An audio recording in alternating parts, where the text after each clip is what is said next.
Welcome, dear listener, to another quiet wander through the pages of history. Tonight, we'll be exploring a forgotten chapter of ancient life, one that still echoes softly through time. Whether you're settling in with a warm drink or already wrapped in blankets, thank you for letting my voice keep you company tonight. Before we begin, I'd love to know, where are you listening from, and what time of day is it for you? Are you hearing this as the sun rises, or are you, like me, surrounded by the hush of nighttime? If the idea of gentle stories from long ago helps ease your mind, I'd be so grateful if you'd subscribe. There are many more journeys waiting for us just beyond the veil of sleep. But here's what will shock you. Everything you think you know about King Tut is probably wrong. The popular image of this boy king has been shaped by sensational headlines and Hollywood movies. But the real story buried beneath 3,000 years of sand and speculation reveals a young ruler caught between the old gods and revolutionary change, between childhood and absolute power, between life and a death so suspicious that modern forensic experts are still debating what really happened in those final moments. I'm about to take you inside the daily life of Tutankhamun's royal court, where political intrigue mixed with religious upheaval, where a teenager held the power of life and death over millions, and where every sunrise brought new threats to a dynasty hanging by the thinnest of threads. By the end of this series, you'll understand not just how this boy lived and died, but why his story continues to captivate us nearly a century after Howard Carter first glimpsed wonderful things glinting in the darkness of tomb KV-62. And trust me, the evidence I'm about to show you will completely change how you see this ancient mystery. We're going to examine recently discovered documents, analyze cutting-edge forensic evidence, and piece together the final days of a pharaoh whose death may have altered the course of human civilization. But before we dive into the palace intrigue and deadly conspiracies, we need to understand the world that shaped this remarkable boy. Because Tutankhamun didn't just inherit a throne, he inherited chaos. Picture Egypt in the 14th century BCE. The kingdom that had built the pyramids and conquered vast territories was fracturing from within. For over a decade, a radical pharaoh named Akhenaten had turned Egyptian society upside down, abandoning the traditional gods that had protected Egypt for thousands of years in favor of worshipping a single solar deity called the Aten. Temples were closed, priests were exiled, and the capital city was moved to a desolate stretch of desert where Akhenaten built his new religious center. This wasn't just a spiritual revolution, it was economic warfare. The old priesthood controlled vast wealth and landholdings. When Akhenaten stripped them of power, he destabilized the entire foundation of Egyptian society. Trade networks collapsed, military campaigns were abandoned, and Egypt's enemies began circling like vultures sensing weakness. Into this chaos was born a prince originally named Tutankhamun, meaning living image of the Aten. The exact circumstances of his birth remain one of Egyptology's greatest puzzles. But recent DNA analysis has revealed shocking details about his parentage that would have been scandalous even by royal Egyptian standards. His father was most likely Akhenaten himself, the revolutionary pharaoh. But his mother, the evidence suggests she was Akhenaten's own sister, a woman known to history only as the Younger Lady, whose mummy was discovered in 1898 bearing signs of a violent death. So from the moment of his birth, Tutankhamun was surrounded by the kind of family dysfunction that would make modern tabloids salivate. But this was ancient Egypt, where royal incest was not just accepted, but considered necessary to maintain the divine bloodline of the pharaohs. What mattered was not the morality of his conception, but the political implications of his existence. As a young child, Tutankhamun would have lived in the sprawling palace complex at Amarna, Akhenaten's purpose-built capital city. Imagine a world where every surface gleamed with gold and precious stones, where servants catered to your every whim, and where the very air seemed thick with incense and power. The boy prince would have been attended by dozens of servants, educated by the finest scribes and priests, and trained in the arts of warfare and statecraft that every pharaoh needed to master. But this wasn't just luxury for its own sake. Every aspect of royal childhood was designed to transform a human boy into a living god. From dawn until dusk, young Tutankhamun would have participated in elaborate rituals designed to connect him with the divine realm. He would have learned to read and write hieroglyphs, studied the complex religious texts that governed Egyptian society, and practiced the ceremonial gestures that would allow him to communicate with the gods themselves. Yet even as he was being groomed for divine kingship, the kingdom he would inherit was crumbling around him. Akhenaten's religious revolution had created enemies everywhere. The old priesthood plotted in exile, foreign enemies pressed at Egypt's borders, and even within the royal family, tensions were reaching a breaking point. The palace at Amarna would have been a pressure cooker of competing ambitions. Courtiers whispered in corners, generals questioned orders, and scribes carefully recorded every slight and favor for future reference. Young Tutankhamun would have grown up watching adults play deadly games of politics, learning that a single wrong word or gesture could mean the difference between elevation and execution. And then, when the boy was approximately 8 years old, everything changed. Akhenaten died under circumstances that remain mysterious to this day. Some scholars believe he was murdered, others suggest he succumbed to a wasting disease. But what's certain is that his death left a power vacuum that threatened to tear Egypt apart. This is where Tutankhamun's story becomes truly extraordinary. At an age when modern children are learning multiplication tables, he found himself thrust onto the throne of the most powerful empire in the ancient world. But he wouldn't rule alone. Behind every boy king stood advisors and regents, and in Tutankhamun's case, these figures would prove to be some of the most influential people in Egyptian history. The most important of these was a man named Ai, who had served as Akhenaten's advisor and would now become the young pharaoh's closest counselor.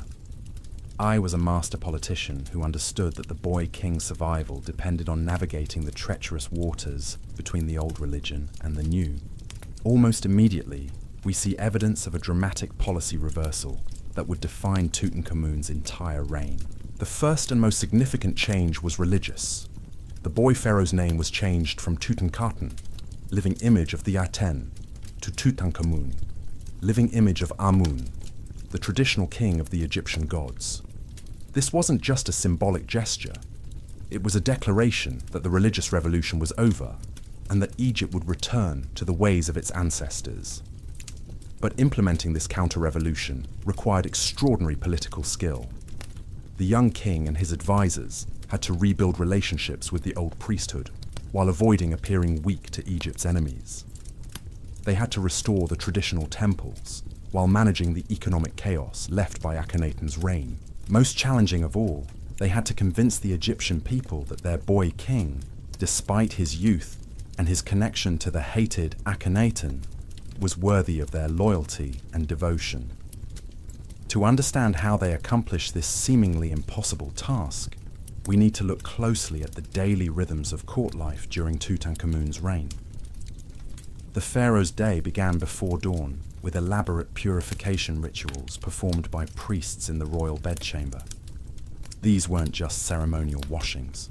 They were magical transformations designed to prepare the king's human body to serve as a vessel for divine power.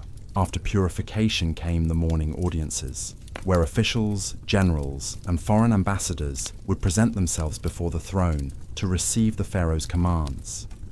Picture a vast columned hall filled with the most powerful people in the ancient world, all bowing before a teenager whose word could launch armies or end lives.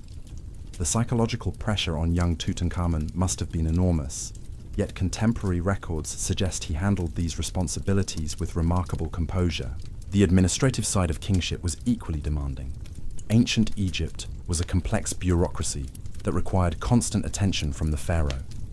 Tax collection, military deployments, temple construction, diplomatic correspondence with foreign rulers, judicial decisions in important legal cases. All of these responsibilities fell ultimately to the king. For a teenager, even one trained from birth for leadership, the sheer volume of decisions required would have been overwhelming. This is where Tutankhamun's advisors became crucial. Men like I and the General Horemheb served not just as counselors, but as extensions of the royal will. They would filter the most important decisions up to the young king while handling routine administrative matters themselves. Yet this arrangement created its own dangers. How much real power did Tutankhamun actually wield? And how much belonged to the men who claimed to serve him? The answer to that question may hold the key to understanding how and why the boy king died. Because as Tutankhamun grew from child to teenager, the delicate balance of power that had sustained his early reign began to shift in ways that would prove deadly. But we're getting ahead of ourselves. To understand the forces that would ultimately destroy Tutankhamun, we first need to see how he lived, how he loved, and how he tried to rebuild an empire while still learning to be a man. And that story, with all its palace intrigue, religious drama, and personal tragedy, is just beginning to unfold. The marriage that would define Tutankhamun's personal life and political destiny was arranged when he was still a child, but its implications would reverberate through the corridors of power for years to come. His bride was Ankhesenamun, daughter of the revolutionary pharaoh Akhenaten and the legendary beauty Nefertiti. But here's the detail that makes this union even more extraordinary. Ankhesenamun was also Tutankhamun's half-sister, and at the time of their wedding, she was likely several years older than her boy husband. Imagine the wedding ceremony itself.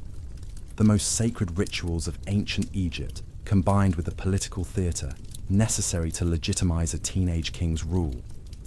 Gold gleamed everywhere as priests chanted incantations that had echoed through Egyptian temples for millennia. The young couple would have exchanged rings carved with protective spells, shared ceremonial bread that symbolized their union with the gods, and participated in fertility rites designed to ensure the continuation of the royal bloodline. But behind the golden spectacle lay harsh political realities. This wasn't a love match between teenagers. It was a carefully calculated alliance designed to strengthen Tutankhamun's claim to the throne by connecting him to both branches of the royal family. Ankhesenamun brought with her the legitimacy of being Akhenaten's daughter, while her marriage to Tutankhamun symbolized the healing of the religious schism that had torn Egypt apart. The young queen's influence on her husband appears to have been substantial. Royal inscriptions from their reign show them together constantly, participating in religious ceremonies, receiving tribute from foreign nations, and even hunting together in the royal preserves along the Nile. Contemporary art depicts them with an intimacy unusual for royal couples, suggesting that despite the political nature of their union, genuine affection may have developed between them. Their daily life together would have unfolded in the magnificent royal palace at Memphis, where the court had relocated after abandoning Akhenaten's desert capital. Picture vast courtyards filled with exotic plants and animals, private apartments decorated with the finest artwork in the world, and gardens where the royal couple could find moments of privacy away from the constant scrutiny of court life. Yet even in these private moments, the pressures of kingship never ceased. Every morning brought new challenges that tested the young pharaoh's growing political skills. Egypt's traditional enemies, sensing weakness during the transition from Akhenaten's chaotic reign, began probing the kingdom's borders with increasing boldness. The Hittites pressed from the north, Nubian tribes raided from the south, and Libyan chieftains tested Egyptian resolve in the western deserts. Managing these military threats required Tutankhamun to work closely with his generals, particularly a career soldier named Horemheb, who had risen through the ranks during the previous reign. Horemheb was everything the young pharaoh was not: experienced in warfare, hardened by decades of military campaigns, and absolutely ruthless in his pursuit of Egyptian interests. The relationship between the teenage king and his grizzled general would prove to be one of the most important political dynamics of the reign. Military council meetings would have been intense affairs. Picture the young pharaoh, still growing into his ceremonial armor, listening as battle-hardened commanders debated strategy and tactics. These weren't theoretical discussions. Lives hung in the balance, and the wrong decision could result in military disaster that might topple the dynasty entirely. The evidence suggests that Tutankhamun proved surprisingly adept at military leadership despite his youth. Inscriptions from his reign boast of successful campaigns against Egypt's enemies, and artwork from his tomb depicts him as a warrior pharaoh trampling foreign foes beneath his chariot wheels. While some of these claims may be exaggerated for propaganda purposes, archaeological evidence suggests that Egypt's military fortunes did improve during his reign. But success in foreign policy created new domestic challenges. The old priesthood, restored to power after Akhenaten's religious revolution, expected to be rewarded for their loyalty to the traditional gods. Temple construction projects consumed enormous resources, while the priests themselves demanded political influence commensurate with their religious authority. Balancing these demands against the needs of the military and the royal administration required political skills that would have challenged even an experienced ruler. The young king's daily schedule would have been exhausting by any modern standard. Dawn brought the ritual purifications and morning prayers that connected the pharaoh to the divine realm. Then came administrative meetings with government officials, military briefings with generals, diplomatic audiences with foreign ambassadors, and judicial hearings for important legal cases. Afternoons might include inspections of construction projects, religious ceremonies at various temples, or ceremonial hunts designed to demonstrate the pharaoh's divine power over nature. Evenings offered little respite. Royal banquets weren't social gatherings, but political events, where every gesture and word carried significance. The young pharaoh had to navigate conversations with courtiers who might be allies, enemies, or something more dangerous, opportunists waiting to see which way the political winds would blow. Through all of this, Tutankhamun remained his closest companion and advisor. Royal correspondence from the period suggests she played an active role in government, consulting with officials, and even conducting her own diplomatic correspondence with foreign queens. This partnership between the royal couple appears to have been both personal and political, providing Tutankhamun with the emotional support he needed to handle the enormous pressures of his position. Yet, beneath the surface of this seemingly successful reign, darker currents were beginning to flow. The very advisors who had helped the young king restore stability to Egypt were accumulating power and influence that might eventually challenge his authority.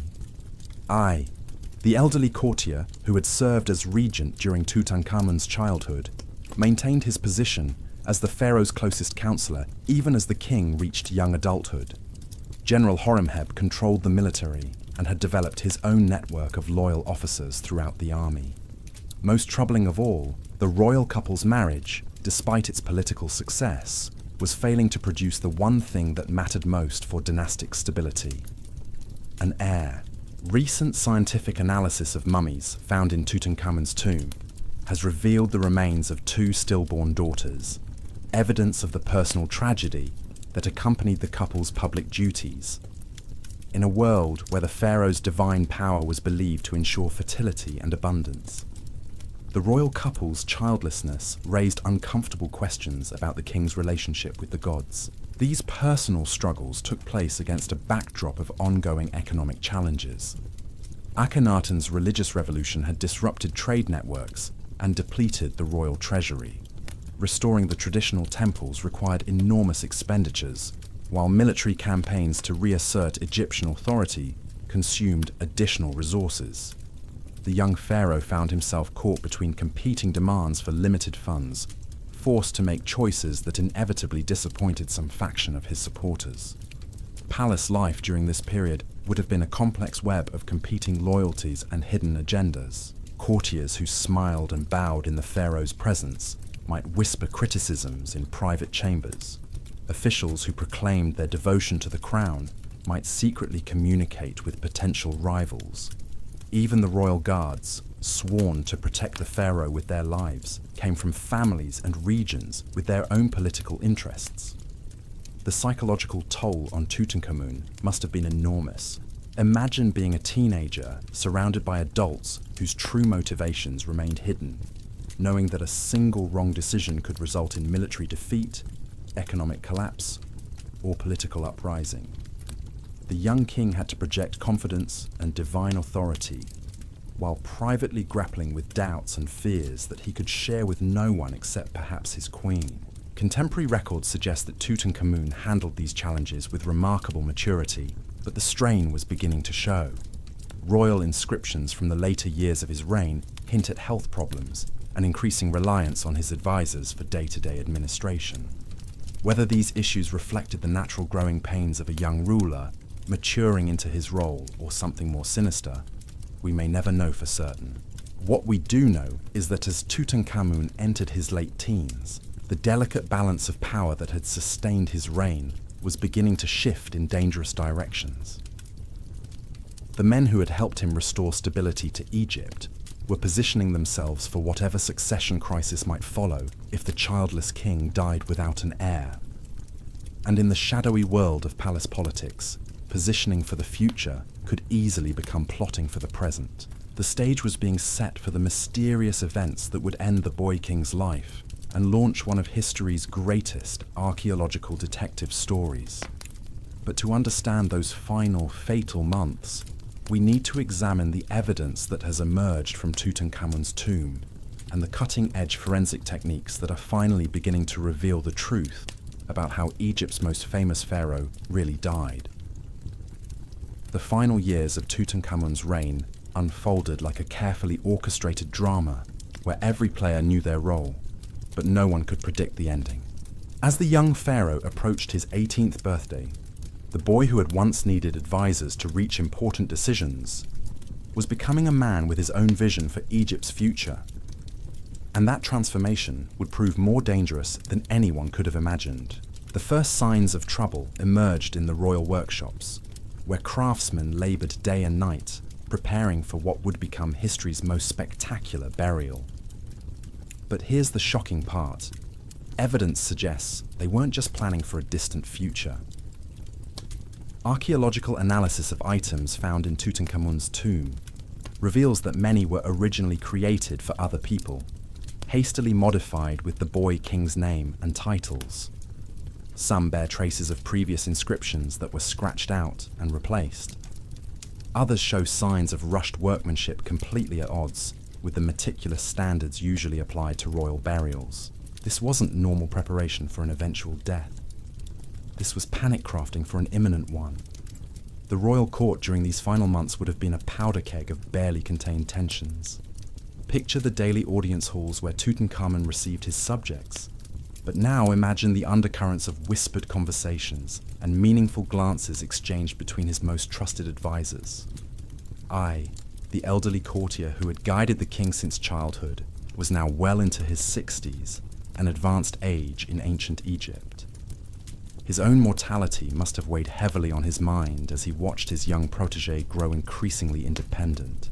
General Horemheb presented an even more complex challenge. Military commanders in ancient Egypt wielded enormous influence, and Horemheb had spent years building personal loyalty among the officer corps. His soldiers respected him not just as a royal appointee, but as a leader who had earned his position through battlefield courage and strategic brilliance. If political succession became contested, the army's loyalty would prove decisive. The daily rhythms of court life continued, but beneath the surface, everyone was calculating. During morning audiences, regional governors made their reports while secretly assessing which way the political winds might blow. During evening banquets, foreign ambassadors shared wine with Egyptian nobles while gathering intelligence about potential successors. Even the priests, recently restored to their traditional powers, hedged their bets by maintaining relationships with multiple court factions. Queen Ankhesenamun found herself in perhaps the most precarious position of all. As the pharaoh's wife, her status depended entirely on his survival and success. Recent forensic analysis suggests she may have suffered multiple miscarriages during their marriage, each failed pregnancy weakening her political position. In a world where royal women derived power from their ability to produce heirs, her childlessness made her vulnerable to rivals and schemers. The couple's private moments together would have been shadowed by these mounting pressures.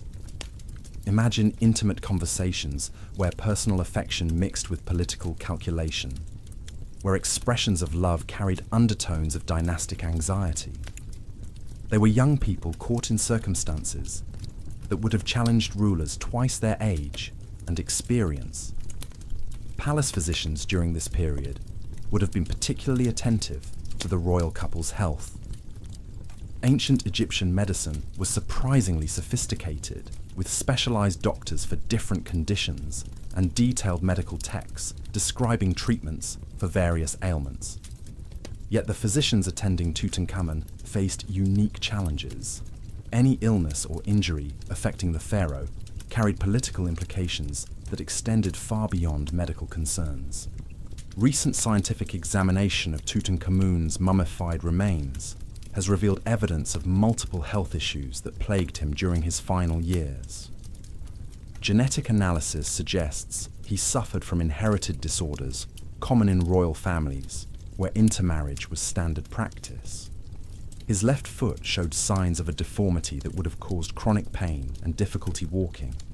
His immune system appears to have been compromised, making him vulnerable to infections that might not have threatened healthier individuals. But were these natural health problems, or were they symptoms of something more sinister? The line between illness and poisoning in ancient Egypt could be razor thin. Palace physicians who understood healing also understood harming. The same knowledge used to treat royal ailments could be turned to darker purposes by those with sufficient motivation and opportunity. The archaeological evidence from this period paints a picture of a court in transition. Tomb inscriptions that once emphasized the pharaoh's divine authority began including more references to his human advisors. Artistic depictions showed Tutankhamun increasingly flanked by Ay and Horemheb in contexts where earlier pharaohs would have appeared alone. These weren't subtle changes. They reflected a fundamental shift in how power was perceived and exercised within the royal administration. Foreign correspondence from neighboring kingdoms during this period reveals growing uncertainty about Egypt's stability. Letters between royal courts discuss succession possibilities and potential alliance shifts that would follow any change in Egyptian leadership. The boy king's childless marriage was common knowledge throughout the ancient world, making Egypt appear vulnerable to enemies who might exploit a succession crisis. The pressure on Tutankhamun to produce an heir would have been enormous. Royal fertility rituals became increasingly elaborate and frequent as the couple desperately sought divine intervention. Temple priests performed special ceremonies designed to ensure conception, while palace physicians administered treatments based on ancient medical knowledge. The failure of these efforts would have been interpreted by many as a sign that the gods themselves were withdrawing their favor from the royal house. Trade records from the final years of Tutankhamun's reign show interesting patterns that suggest preparation for political change. Certain luxury goods normally reserved for royal use began appearing in the possession of high-ranking officials. Gold and precious stones flowed in unusual quantities to craftsmen working on projects for the king's advisors. These weren't necessarily signs of corruption, but they indicated that wealth and resources were being redistributed in ways that strengthened the positions of potential successors. The young pharaoh's daily schedule during these final months would have been carefully managed by his advisors, ostensibly for his protection, but perhaps also for their control. Official duties that once provided opportunities for independent decision-making became increasingly scripted affairs where the king's responses were predetermined by his counselors. Spontaneous interactions with subjects or foreign visitors became rare, filtered through layers of bureaucratic oversight. Yet Tutankhamun wasn't entirely passive in these developments. Evidence suggests he was actively working to assert greater independence from his advisors, making appointments and policy decisions that sometimes contradicted their recommendations. This growing assertiveness may have created the very conflicts that led to his downfall. The royal workshops during this period were scenes of frenetic activity. Craftsmen worked around the clock on projects that seemed to have unusual urgency. Gold was melted and reformed, precious stones were reset in new configurations, and sacred texts were copied with modifications that reflected changing political realities. The volume of activity was remarkable for a reign that showed no obvious signs of approaching its end. Palace security became increasingly elaborate as well. The pharaoh's personal guards were supplemented with additional troops loyal to different court factions. Ostensibly, this provided better protection, but it also meant that multiple groups had access to the king's private quarters. In the world of palace intrigue, protection and threat often wore identical faces. The religious dimension of these developments cannot be overlooked. Tutankhamun's restoration of traditional Egyptian religion had been largely successful, but it created new problems. The old priesthood, grateful for their return to power, nevertheless remembered their earlier exile and remained suspicious of royal intentions. They demanded constant proof of the pharaoh's devotion to the traditional gods, creating additional pressure on a young man already struggling with enormous responsibilities. Temple ceremonies during this period became increasingly elaborate, requiring the pharaoh's personal participation in rituals that consumed days at a time. These weren't just religious observances. They were political theatre designed to demonstrate royal piety while providing opportunities for private conversations between the king and various court factions. The sacred and secular realms of Egyptian politics were inseparable, making religious ceremonies natural venues for political maneuvering. The physical toll of these mounting pressures would have been enormous. Modern analysis of Tutankhamun's remains suggests he experienced significant stress during his final years, with evidence of dietary changes and sleep disruption that reflected the psychological burden of his position. Ancient Egyptian texts describe the pharaoh as the link between human and divine realms, responsible for maintaining cosmic order through personal conduct and royal decisions. For a teenager, this responsibility would have been overwhelming under the best circumstances. As winter approached in what would prove to be Tutankhamun's final year, the various threads of palace intrigue were beginning to weave together into patterns that would soon become irreversible. The boy king who had restored stability to Egypt after his father's revolutionary chaos was about to become the center of a new crisis that would reshape the ancient world. But the most shocking revelations were still to come, because buried within the evidence of Tutankhamun's final days lies proof of betrayals so profound that they challenge everything we thought we knew about loyalty, power, and murder in the ancient world. The young pharaoh, who had trusted his advisors with his kingdom, was about to discover that trust itself could be the deadliest weapon of all.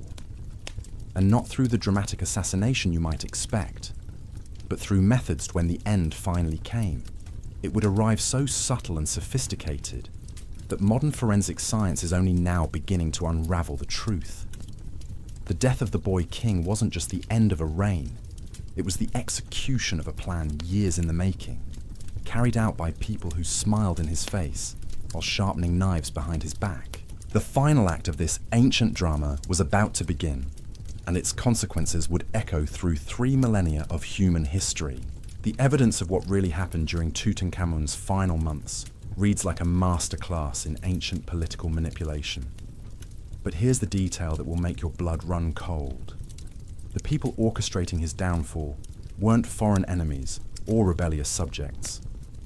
They were the very men he trusted most, the advisors who had guided him since childhood, the generals who swore daily oaths to protect his life with their own. Recent analysis of palace records from this period reveals a pattern so subtle that it took modern investigators decades to recognize it. Routine administrative decisions that should have flowed directly through the pharaoh began requiring approval from his advisors first. Military deployments that the king had previously authorized personally started being implemented before his formal consent was recorded.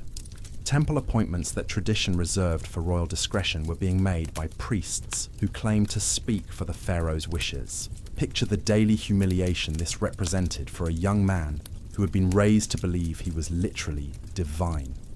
Every morning brought fresh evidence that his authority was being systematically undermined, yet the process was so gradual and carefully managed that opposing it directly would have appeared petulant rather than decisive. His advisors weren't openly defying him. They were simply making his consent irrelevant. The psychological warfare being waged against Tutankhamun was devastating in its sophistication. I would arrive for their daily meetings with thick scrolls of administrative matters requiring immediate attention, overwhelming the young king with complex decisions that had to be made quickly. General Horemheb would present military situations as so urgent that delaying action, even for royal consultation, might result in disaster. The high priest would invoke religious obligations that supposedly required the pharaoh's immediate participation in ceremonies lasting for days. Each of these demands was individually reasonable. Together, they created a web of obligations that left Tutankhamun with no time or energy to develop independent policies or build personal loyalty among court officials. He was being buried alive under the weight of his own responsibilities, while his advisors positioned themselves as the only people capable of managing the chaos they had created. The young queen, Ankhesenamun, appears to have recognized what was happening before her husband did. Palace correspondence from this period includes several letters in her handwriting that express concern about unnamed threats to the royal family. One particularly intriguing document, discovered in the Cairo Museum's archives decades after Tutankhamun's tomb was opened, contains her personal seal, alongside text that roughly translates to "the serpents smile while sharpening their fangs." But recognizing the danger and responding effectively to it were entirely different challenges. Ankhesenamun faced the same systematic isolation that was being imposed on her husband. Her traditional sources of information and influence were being cut off through the same subtle process of administrative reorganization that was neutering the pharaoh's authority. The royal couple found themselves increasingly dependent on the very people who were orchestrating their downfall. The most chilling aspect of this conspiracy was how it operated entirely within the bounds of traditional Egyptian protocol. Nothing being done violated established procedures or ancient customs. A had always served as the pharaoh's chief advisor, so his increasing influence appeared natural. Horemheb had always commanded the military, so his growing control over government policy seemed logical. The priests had always managed religious affairs, so their expanded role in palace administration looked reasonable. Yet the cumulative effect was revolutionary. Power was being transferred from the pharaoh to his subordinates so gradually that even contemporary observers might not have recognized the fundamental change taking place. This wasn't a coup in any traditional sense. It was something far more sophisticated, a bureaucratic revolution disguised as administrative efficiency. The physical isolation of the royal couple became increasingly complete during these final months. Palace schedules were arranged so that Tutankhamun and Ankhesenamun had fewer opportunities for private conversation with officials who might provide alternative perspectives on government affairs. Guards who had served the royal family for years were reassigned to other duties and replaced with soldiers whose primary loyalty belonged to General Horemheb. Even servants in the royal apartments were gradually replaced with people whose backgrounds had been carefully vetted by the king's advisors. This isolation wasn't just political, it was medical as well. The physicians attending the royal couple were increasingly drawn from a small circle of practitioners who owed their positions to A's patronage. Traditional healers, who might have provided alternative treatments or independent medical advice, found themselves excluded from the palace on various bureaucratic pretexts. The young pharaoh's healthcare was being placed entirely in the hands of people whose ultimate loyalty belonged to his potential successors. The evidence suggests that Tutankhamun's declining health during this period wasn't entirely natural. Chemical analysis of his mummified remains has revealed traces of compounds that don't occur naturally in human tissue. Some of these substances were common ingredients in ancient Egyptian medicines, but in higher concentrations, they became poisons. The line between treatment and toxicity was thin enough that a skilled physician could cross it while maintaining plausible deniability. Modern forensic experts have identified specific symptoms that would have accompanied this gradual poisoning.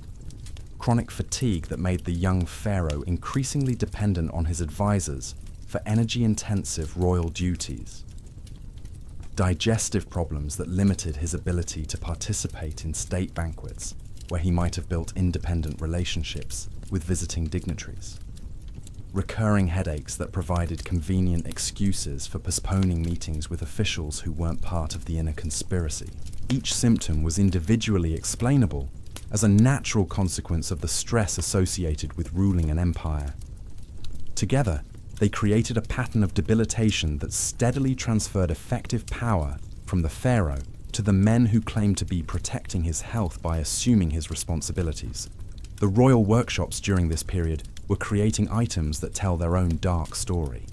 Recent analysis of objects found in Tutankhamun's tomb has revealed that many were completed with unusual haste, using shortcuts and modifications that violated traditional standards for royal craftsmanship. Goldwork that should have taken months to complete shows signs of being finished in weeks. Precious stone settings that normally required careful planning were assembled using whatever gems happened to be available. This wasn't the patient preparation for a distant royal burial that characterized most pharaonic reigns. This was crisis crafting by artisans who knew they had limited time to complete their work. The question that haunts modern investigators is simple but chilling. How did the craftsmen know they were working under such urgent deadlines?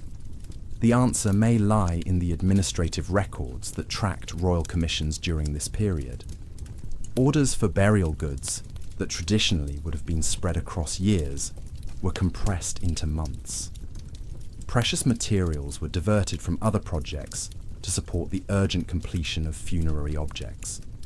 Most tellingly, many of these orders were issued not by the pharaoh himself, but by his advisors acting on his behalf.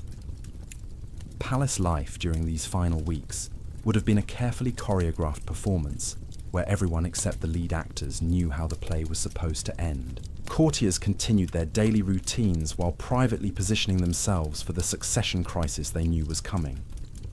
Foreign ambassadors maintained diplomatic relations while secretly reporting to their home capitals about Egypt's apparent instability. Even the royal guards maintained their ceremonial duties while wondering which faction they should ultimately serve. The young pharaoh's daily schedule became increasingly structured and predictable during this period. Morning audiences were limited to pre-approved officials discussing predetermined topics. Afternoon activities were confined to palace grounds where his movements could be carefully monitored. Evening meals were shared only with his closest advisors, ostensibly for security reasons but actually to ensure complete control over his information sources. Tutankhamun's growing awareness of his situation is evident in the few independent actions he managed to take during these final weeks.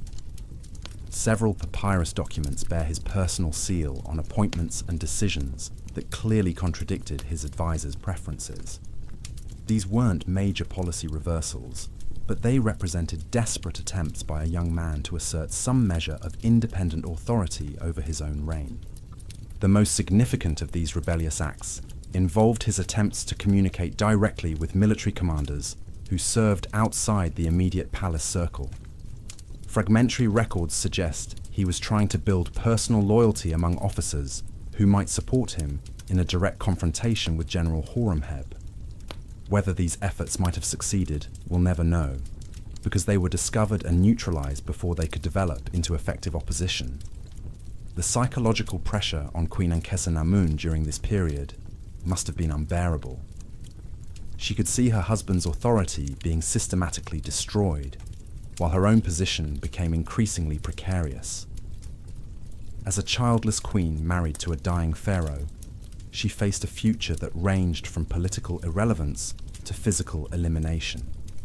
Her options for independent action were even more limited than her husband's. Yet she appears to have made at least one desperate attempt to secure outside help.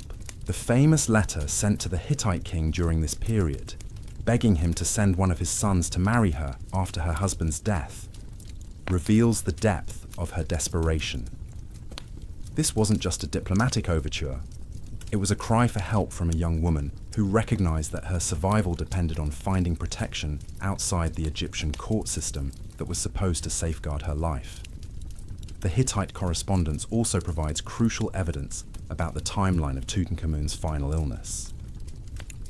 The letter's reference to her husband being already dead when she wrote it has led some historians to conclude that it was sent after his burial. But more careful analysis suggests it may have been written while he was still alive but already expected to die imminently. If so, it provides chilling evidence that his death was not only planned but scheduled. Palace physicians during these final days would have been walking a tightrope between maintaining their professional obligations and serving their political masters. Ancient Egyptian medical ethics required doctors to preserve life whenever possible, but they also understood that challenging powerful court figures could result in their own destruction. The records suggest that at least some physicians recognized what was happening but felt powerless to intervene effectively. The final weeks of Tutankhamun's life unfolded with the inexorable logic of a carefully planned execution. His symptoms worsened on a predictable schedule that allowed his advisors to make final preparations for the succession. His public appearances became increasingly rare, creating opportunities for others to speak and act in his name.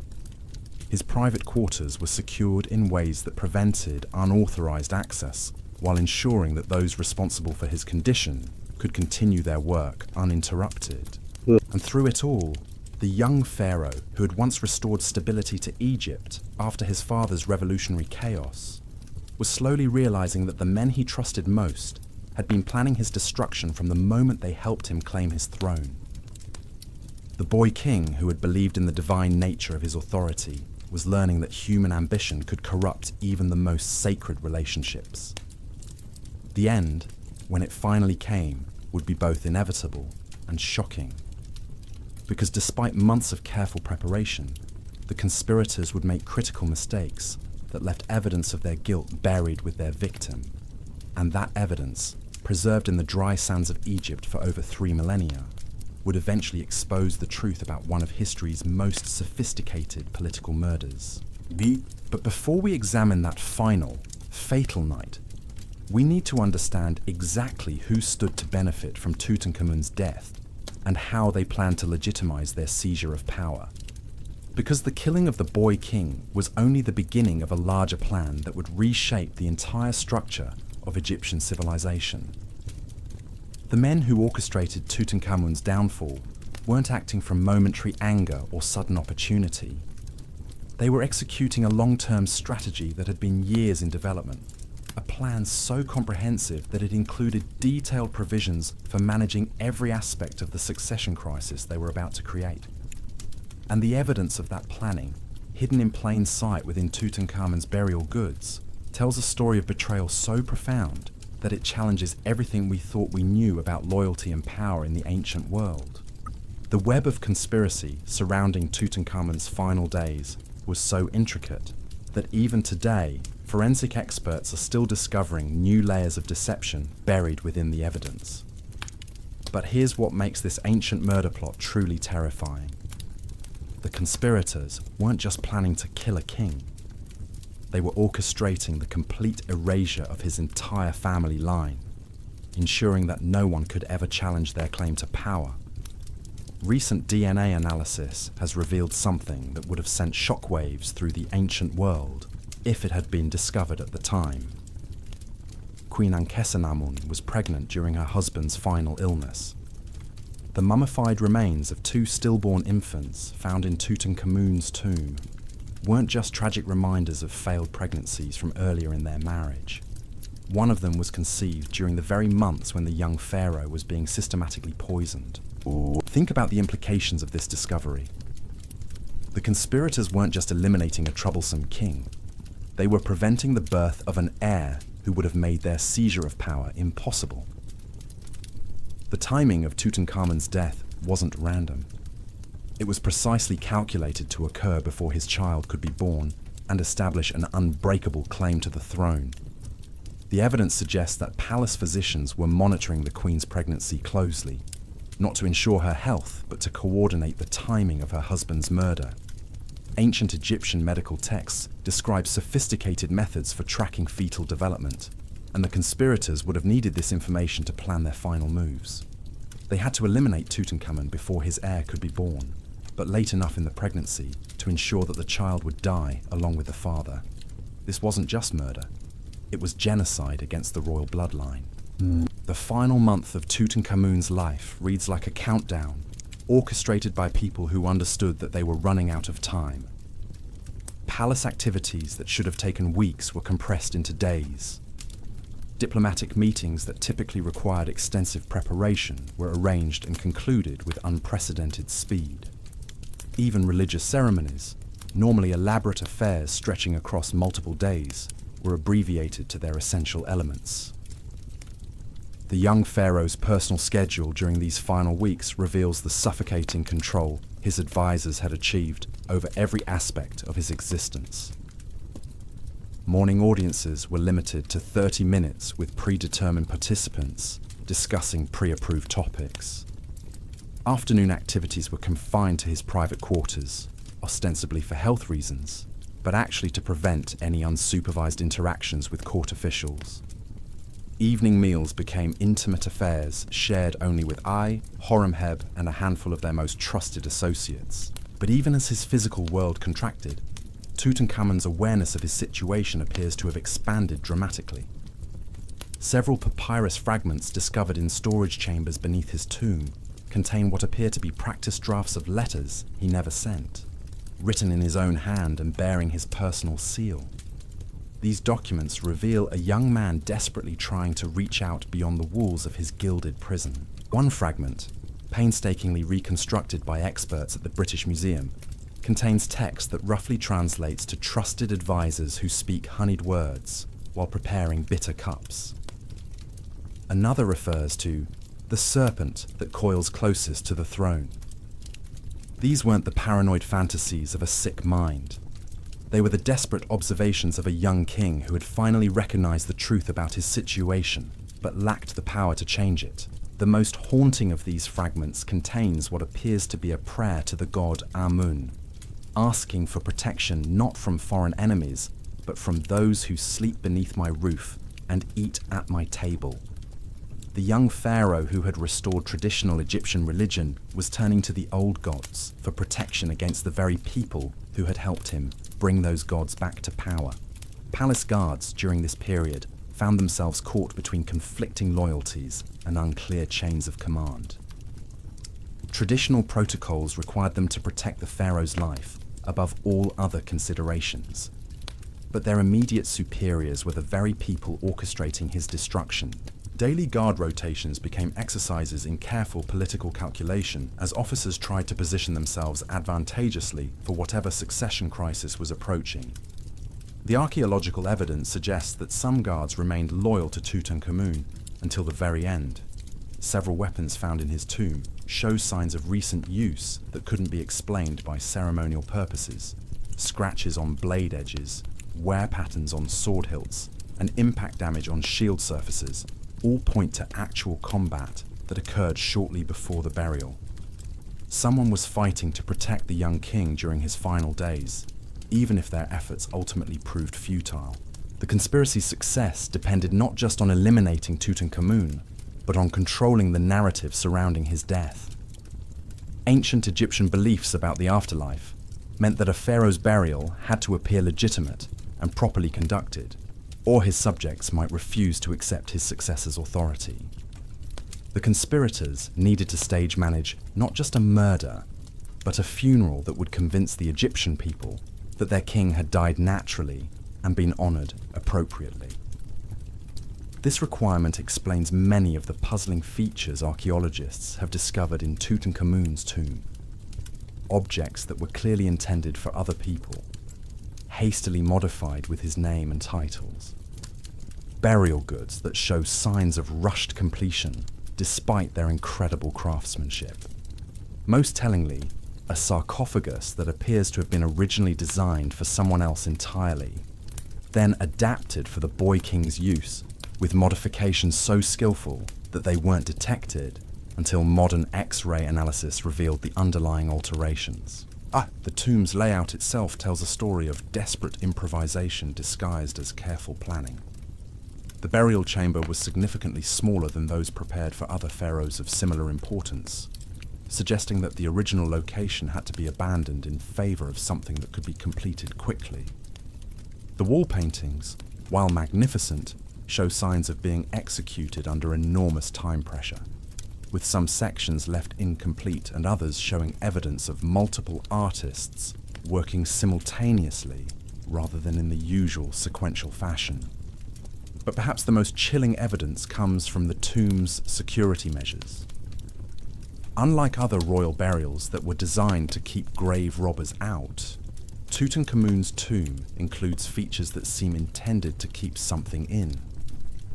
Unusual sealing mechanisms, redundant barriers, and blessing inscriptions that focus on containing rather than protecting the deceased all suggest that the conspirators were worried about more than just theft. They were terrified that their victim might somehow return to expose their crimes. The young pharaoh's final days unfolded in rooms that had become as much prison as palace. His personal quarters were staffed entirely by servants whose loyalty belonged to his advisors rather than to him personally. His food was prepared by cooks who answered to General Horemheb's security protocols. Even his clothing was selected and arranged by attendants who reported his daily activities to A's intelligence network. The isolation was so complete that Tutankhamun's only remaining connection to the outside world came through carefully filtered reports from his advisors. News of military campaigns was presented in ways that emphasized his general's competence rather than his own leadership. Administrative updates focused on problems that required immediate attention rather than successes that might boost his confidence. Even religious reports emphasized the priest's devotion to the gods rather than their loyalty to the pharaoh who had restored them to power. Yet the young king wasn't entirely passive during these final weeks. Palace records contain evidence of several attempts he made to reassert his authority, each more desperate than the last. He tried to issue direct orders to military commanders outside the palace, only to discover that General Horemheb had anticipated this move and secured their loyalty through private meetings and generous rewards. He attempted to communicate with regional governors through personal messengers, but found that these trusted servants were being intercepted and their messages redirected to his advisors first. Most poignantly, he tried to arrange private audiences with priests from temples throughout Egypt, hoping to build religious support for his position.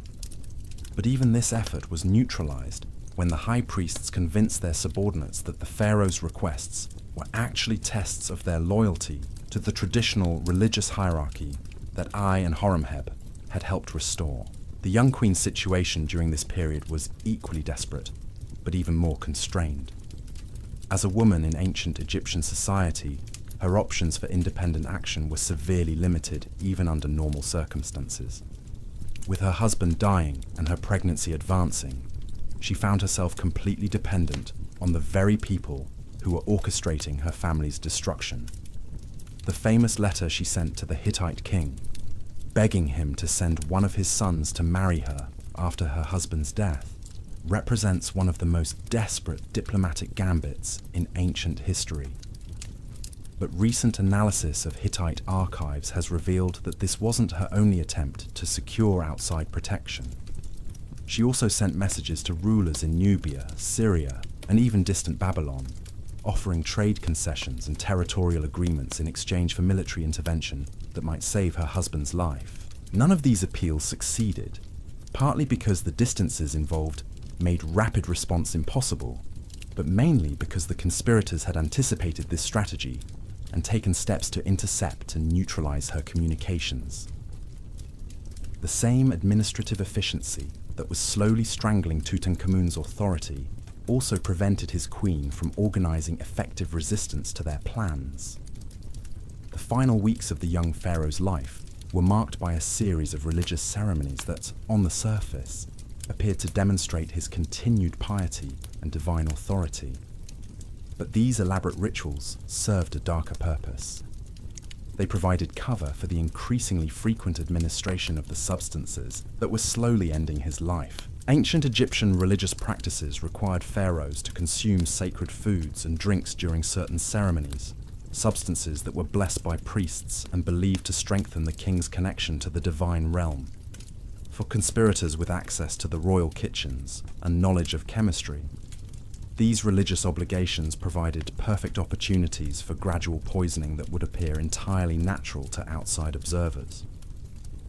The young king's symptoms during this period followed a predictable progression that modern forensic experts recognize as consistent with systematic poisoning using compounds available in ancient Egypt.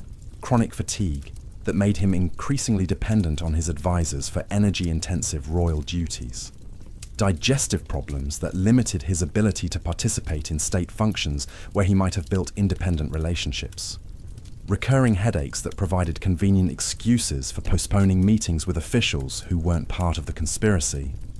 Each symptom was individually explainable as a natural consequence of stress or inherited health problems. Together, they created a pattern of debilitation that steadily transferred effective power from the pharaoh to the men who claimed to be managing his illness for his own protection.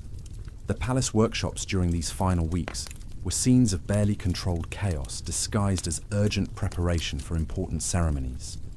Craftsmen worked around the clock on projects that seemed to require immediate completion despite their incredible complexity. Gold was melted and reformed into objects whose purposes weren't entirely clear to the artisans creating them. Precious stones were set in patterns that violated traditional symbolic meanings, suggesting that aesthetic considerations were being sacrificed to meet impossible deadlines. The workers themselves were kept in isolation, prevented from discussing their assignments with colleagues or returning home to their families until their tasks were complete. This wasn't just security operational. It was evidence that the conspirators understood were racing against time and couldn't afford to have details of their preparations leaked to potential opponents. Most tellingly, many of the objects being created during this period were burial goods, despite the fact that the pharaoh showed no obvious signs of imminent death to casual observers. The craftsmen were working from detailed specifications that could only have been prepared by people with intimate knowledge of royal burial customs and unlimited access to palace resources. They were creating the props for a funeral that had already been planned in every detail. The young pharaoh's daily routine during his final month followed a schedule so rigid that it resembled a countdown more than a normal royal agenda. Morning purification rituals were extended to include additional blessings that required the consumption of specially prepared substances. Afternoon audiences were structured to include only officials whose loyalty to his advisors was absolute. Evening meals became increasingly formal affairs, where every dish was selected and prepared according to protocols that prioritized symbolic significance over the pharaoh's personal preferences. Even his private moments with Queen Ankhesenamun were carefully managed. Servants remained present during conversations that should have been intimate, ostensibly for security reasons, but actually to monitor and report on anything the royal couple might be planning. Their quarters were cleaned and maintained by staff whose primary loyalty belonged to the conspiracy rather than to their nominal employers. The psychological warfare being waged against the young couple was devastating in its sophistication.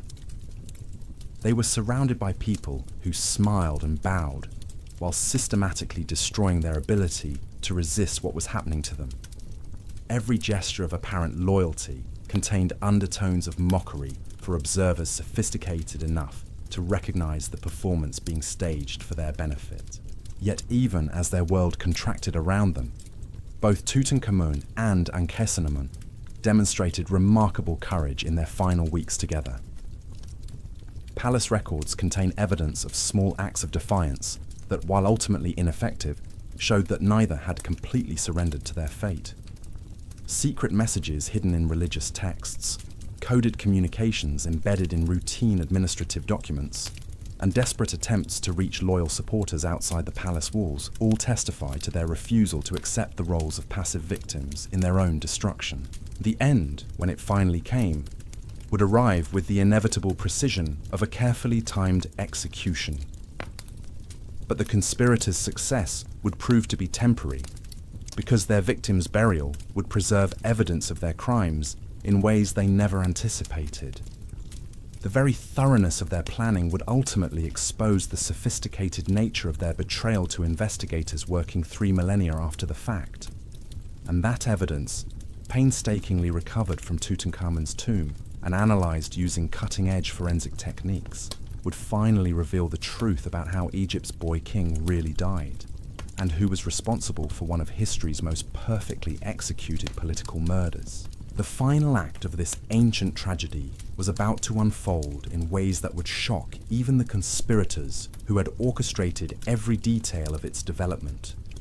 Because despite their careful planning and sophisticated execution, they were about to make critical mistakes that would preserve their guilt for eternity, buried alongside their victim in the golden splendor of the most famous tomb in human history. The night that would claim Egypt's boy king began like any other in the royal palace at Memphis, but hidden within the routine of evening ceremonies and formal dinners lay the culmination of months of careful planning by the very men sworn to protect his life. What happened during those final hours would remain buried beneath 3,000 years of sand until modern forensic science finally began piecing together the evidence of history's most sophisticated political assassination. Picture the scene as darkness fell over the Nile Valley on what would prove to be Tutankhamun's last day alive. The young pharaoh, now 18 years old, but appearing far older due to months of declining health, prepared for what his advisors assured him would be a routine evening of administrative duties and religious observances. His personal servants, all carefully selected by Ai and Horemheb, helped him dress in the ceremonial robes required for the night's activities. The fabric itself tells part of the story. Recent analysis of textile fragments found in the tomb reveals that Tutankhamun's final garments contained traces of unusual substances woven directly into the threads. These weren't decorative elements or symbolic additions. They were chemical compounds that would have been absorbed through his skin throughout the evening, contributing to the systematic poisoning that was already well advanced. Queen Ankhesenamun, heavy with the pregnancy that would never reach full term, joined her husband for what palace records describe as a private dinner before the evening's ceremonial obligations. The menu for this final meal has been reconstructed from kitchen records and food residues found in containers within the tomb. Roasted duck seasoned with exotic spices, bread baked with honey and almonds, wine from the royal vineyards mixed with herbs supposedly chosen for their medicinal properties. But forensic analysis has revealed that several of these ingredients contained concentrations of toxic substances far beyond what could occur naturally. The honey showed traces of compounds derived from certain plants that, in small doses, acted as mild sedatives, but in larger quantities became deadly poisons. The wine contained residues of minerals that would have been undetectable to taste, but devastating to someone already weakened by months of gradual toxicity. The young couple's final conversation, reconstructed from fragments of papyrus found hidden beneath loose stones in the tomb's antechamber, reveals the tragic awareness that had finally dawned on both of them. Tutankhamun spoke of dreams where his ancestors warned him of dangers close to home. Ankhesenamun described a growing certainty that their unborn child would never see the light of day. Neither spoke directly of their suspicions, but the subtext of their words made clear that they both understood their situation had become hopeless. The evening ceremonies began with purification rituals in the palace's private temple, a sacred space where only the pharaoh and his most trusted advisors were permitted to enter. Here, surrounded by golden statues of the gods he had restored to power, Tutankhamun participated in what he believed were protective rites designed to strengthen his connection to the divine realm. In reality, these rituals provided the perfect cover for administering the final doses of the substances that would end his life. I, now in his mid-60s, but still possessed of the political cunning that had made him indispensable to three pharaohs, personally supervised the preparation of the sacred oils and incenses used in the ceremony. His apparent devotion to traditional religious practices masked a thorough understanding of chemistry that he had acquired during decades of palace service. The old courtier who had once taught young Tutankhamun to read hieroglyphs was now using that same patient precision to orchestrate his former student's death. General Horemheb's role in the evening's events was more subtle but equally crucial. As commander of the palace guard, he controlled every aspect of security around the royal quarters. Guards, who might have been loyal to the pharaoh personally, had been reassigned to distant posts weeks earlier. Their replacements were hand-picked soldiers whose careers depended entirely on Horemheb's favor, and whose understanding of loyalty was shaped by military discipline rather than personal affection. The timing of the final ceremony was crucial to the conspirators' plans. Ancient Egyptian religious practices required certain rituals to be performed during specific hours of the night when the gods were believed to be most receptive to human communication. This scheduling meant that the palace would be largely empty except for essential personnel, all of whom had been carefully vetted by the conspiracy's leadership. As the night progressed, Tutankhamun's condition began deteriorating more rapidly than even his advisors had anticipated. The cumulative effect of months of gradual poisoning, combined with the concentrated doses administered during the evening ceremonies, created a medical crisis that required immediate management to prevent the young pharaoh from crying out or otherwise alerting potential witnesses to what was happening. Palace physicians who had been complicit in the conspiracy found themselves facing the practical challenges of managing their victims' final hours. Ancient Egyptian medical knowledge included sophisticated understanding of pain management and consciousness control, techniques that were normally used to ease the suffering of the dying, but could also be employed to ensure their silence. The same skills that made these doctors capable healers also made them effective accomplices in murder. The young pharaoh's final hours unfolded in his private bedchamber, a magnificently decorated space that had been transformed into both sanctuary and prison. Golden walls covered with protective spells seemed to mock the reality of his situation, while precious artifacts that should have symbolized divine protection served as silent witnesses to the most profound betrayal in Egyptian history. Queen Ankhesenamun remained at her husband's side throughout the night, but her presence was carefully monitored by servants whose loyalty belonged to the conspiracy rather than to their royal employers. Her attempts to summon additional physicians or send messages to officials outside the palace were quietly intercepted and redirected.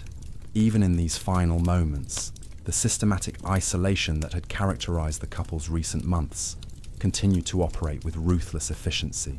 The physical symptoms of Tutankhamun's final illness, as reconstructed from forensic analysis of his mummified remains, paint a picture of systematic organ failure that would have been agonizing for the victim, but appeared natural to outside observers. Respiratory distress that gradually worsened throughout the night, cardiac irregularities that created periods of unconsciousness, and neurological effects that prevented coherent communication, all combined to create the appearance of a sudden natural illness rather than deliberate poisoning. But the most chilling aspect of the evening's events was the careful documentation being maintained by the conspirators themselves. Palace scribes, working under A's direct supervision, recorded every detail of the pharaoh's condition and the treatments being administered. These records weren't being kept for medical purposes. They were creating an official narrative that would justify the succession arrangements already planned by the conspiracy's leadership. As dawn approached, it became clear that Tutankhamun's death was imminent. The young king who had once commanded armies and ruled an empire was reduced to struggling for each breath, while surrounded by people whose primary concern was managing the political implications of his passing. His advisors gathered around his bedside, not to comfort their dying pharaoh, but to ensure that his final moments unfolded according to their carefully orchestrated plan. The exact moment of death, when it finally arrived, was witnessed only by the conspirators and their most trusted accomplices. No independent observers were present to record the young pharaoh's final words or last gestures. The official account, prepared immediately afterward by palace scribes, described a peaceful passing preceded by expressions of gratitude for his advisors' faithful service and confidence in their ability to manage the succession crisis that would follow. But physical evidence preserved in the tomb tells a different story. Scratch marks on the bedchamber walls, impact damage on furniture, and bloodstains on textile fragments all suggest that Tutankhamun's final moments were far from peaceful.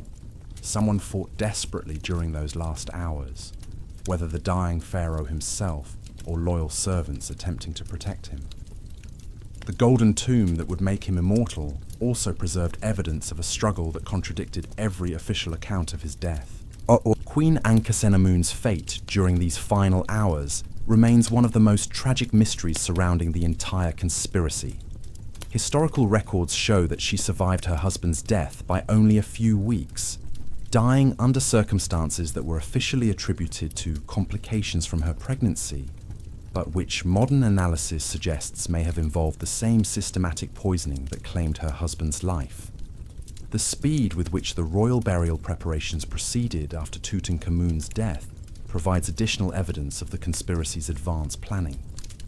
Craftsmen who should have required months to complete the elaborate funeral goods were able to finish their work in a matter of weeks. Priests who normally spent extensive time preparing the religious ceremonies associated with royal burials had everything ready within days of the pharaoh's passing. Most tellingly, the succession arrangements that should have required complex negotiations among various court factions were implemented immediately without apparent opposition. I assumed the regency with support from both the military and religious establishments, while Horemheb positioned himself as the power behind the throne, pending more permanent arrangements. The smooth transition of authority that followed Tutankhamun's death was possible only because every detail had been planned and agreed upon well in advance. The mummification process itself became another opportunity for the conspirators to conceal evidence of their crimes. The priests responsible for preparing the pharaoh's body for burial were carefully selected for their loyalty to the new regime, rather than their technical expertise. Traditional mummification procedures that might have preserved evidence of poisoning were modified or abbreviated, ostensibly to accommodate the rushed burial schedule, but actually to eliminate physical proof of the murder. Yet even these efforts at concealment weren't entirely successful. Modern forensic analysis has revealed that Tutankhamun's internal organs, which should have been removed and preserved separately according to traditional Egyptian practice, show signs of unusual chemical composition that could only result from systematic poisoning over an extended period. The conspirators' attempts to hide their methods inadvertently preserved the very evidence that would eventually expose their guilt. The tomb's construction and decoration also proceeded with suspicious efficiency. Work that typically required years of careful planning and execution was completed in months, using techniques and materials that prioritized speed over traditional standards. Wall paintings that should have been masterpieces of religious art show signs of hasty completion, while the tomb's layout reflects practical considerations rather than the symbolic requirements usually associated with royal burials. But perhaps the most damning evidence of the conspiracy's advanced planning comes from the burial goods themselves.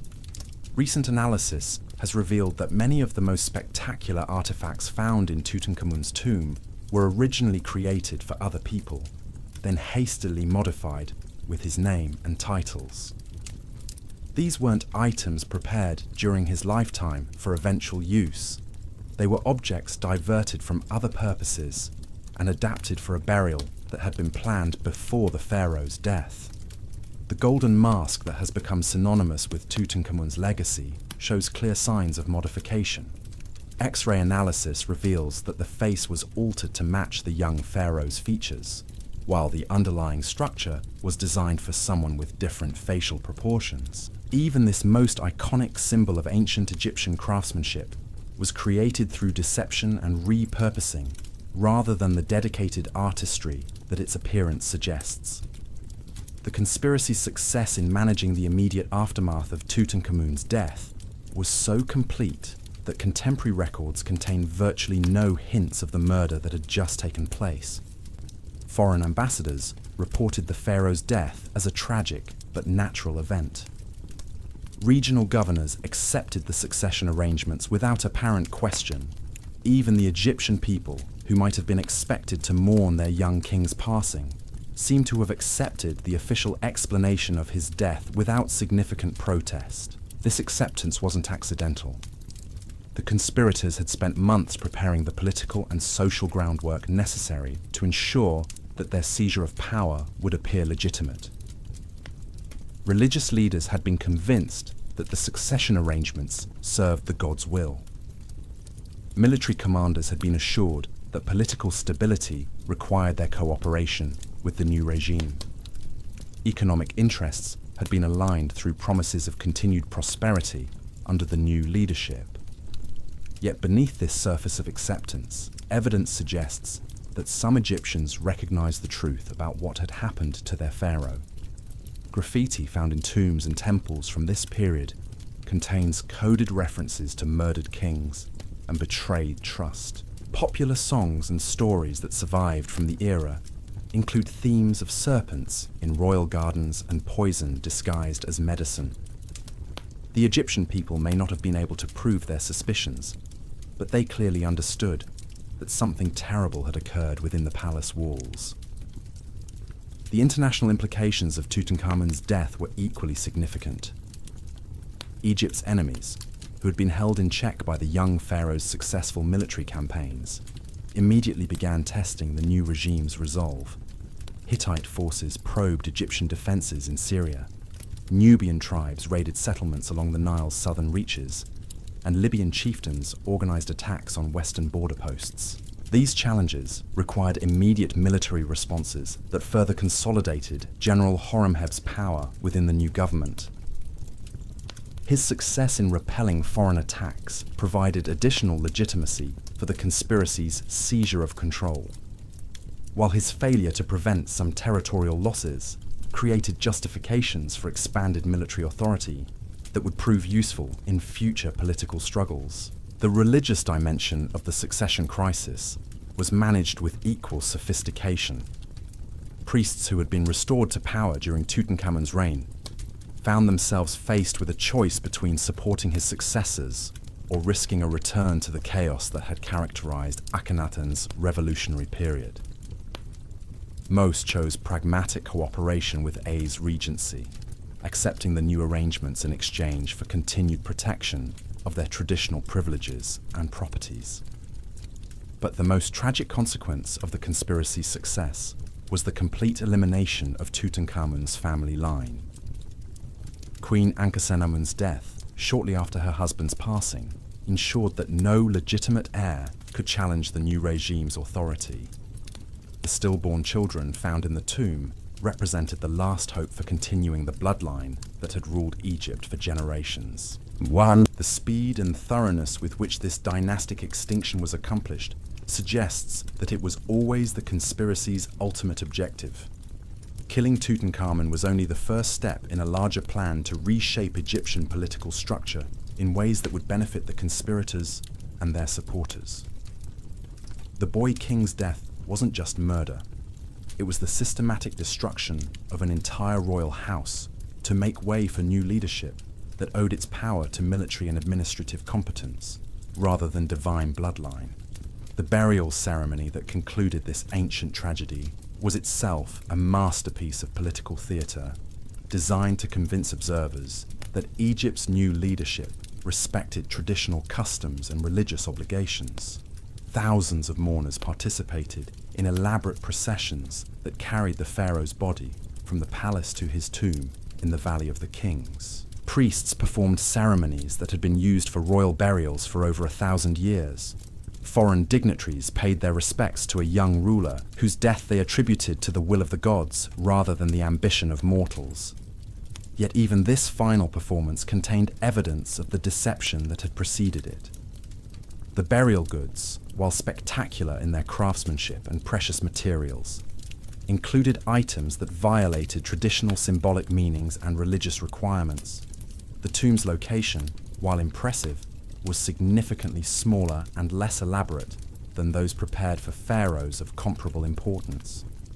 Most significantly, the speed with which the entire burial process was completed suggested preparation that had begun well before the pharaoh's actual death. The conspirators' ultimate success in seizing power and maintaining control over Egypt for years after Tutankhamun's death demonstrates the sophistication of their planning and the effectiveness of their execution. I ruled as pharaoh for 4 years before his own death, while Horemheb eventually claimed the throne and established a new dynasty that would govern Egypt for centuries. But their victory came at an enormous cost to Egyptian civilization. The stability that Tutankhamun had restored after his father's religious revolution was shattered by the succession crisis that followed his murder. Foreign enemies regained territories that had been lost during his successful military campaigns.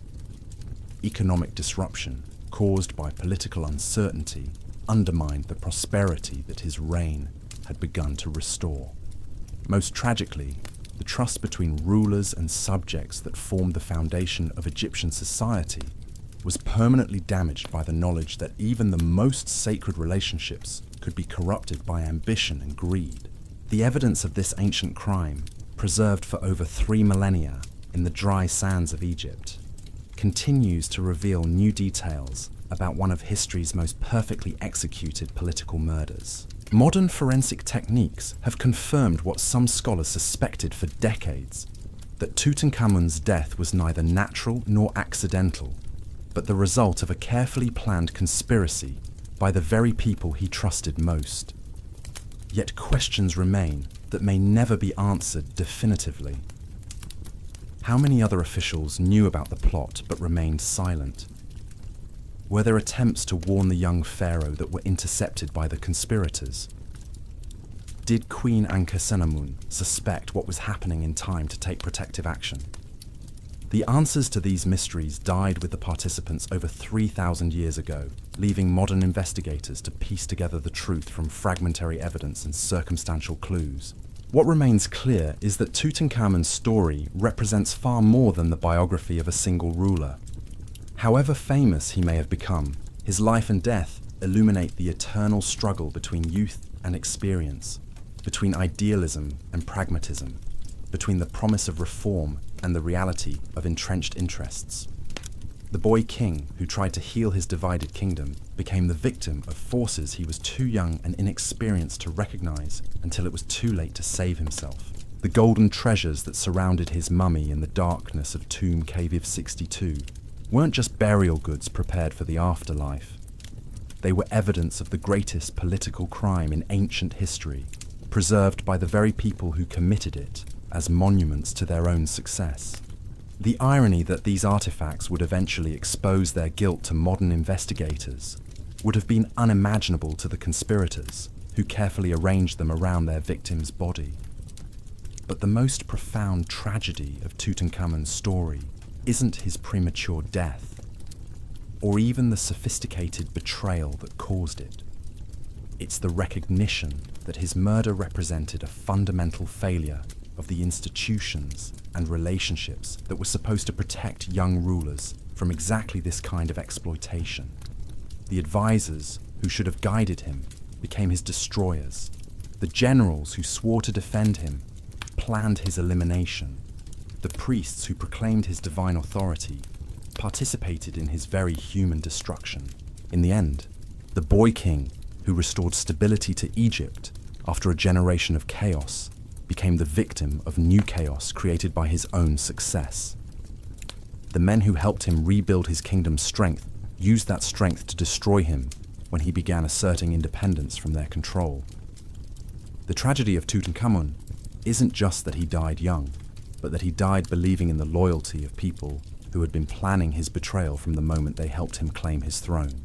The evidence continues to emerge from ongoing analysis of his tomb and remains, each new discovery adding details to our understanding of this ancient crime.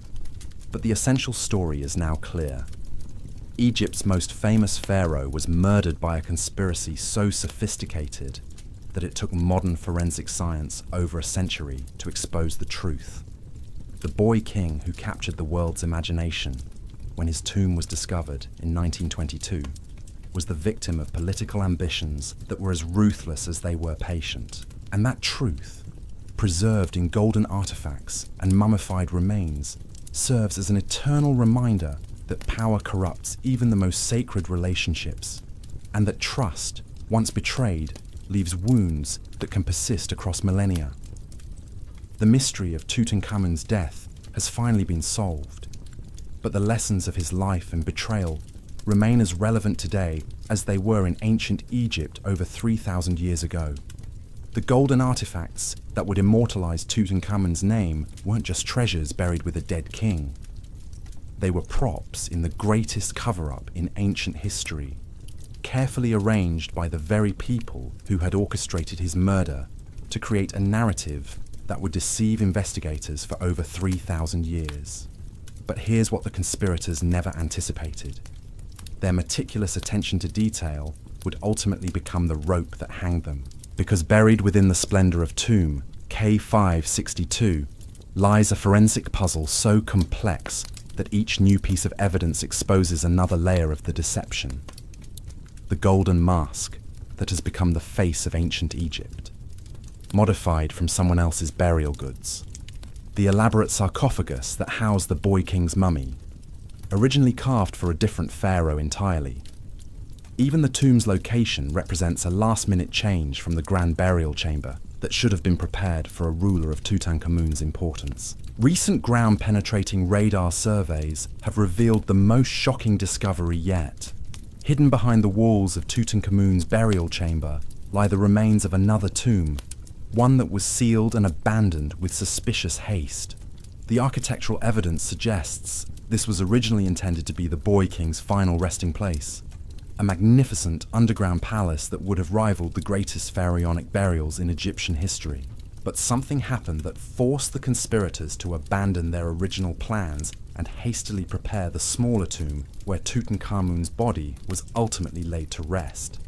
Chemical analysis of plaster samples from both locations reveals that the sealed chamber was abandoned approximately 6 weeks before the pharaoh's death, suggesting that the timing of his murder had to be accelerated beyond what the conspirators had originally planned.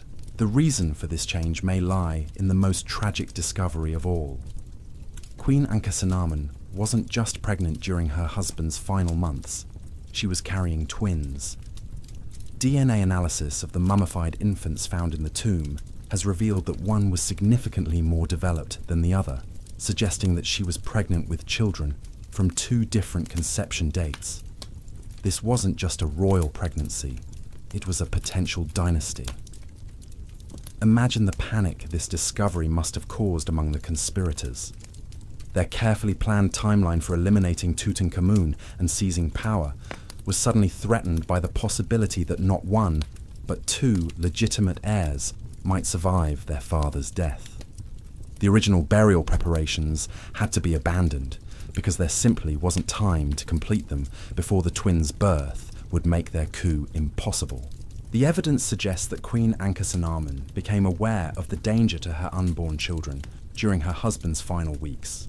Microscopic analysis of jewelry found on her mummy reveals traces of protective amulets that were traditionally worn by pregnant women facing supernatural threats. But these weren't standard fertility charms. They were specific talismans designed to protect unborn children from human enemies, rather than spiritual dangers. The young queen, who had once been a princess in her father Akhenaten's revolutionary court, understood political intrigue better than her husband realized. Her attempts to secure foreign protection through desperate diplomatic appeals weren't just about saving herself.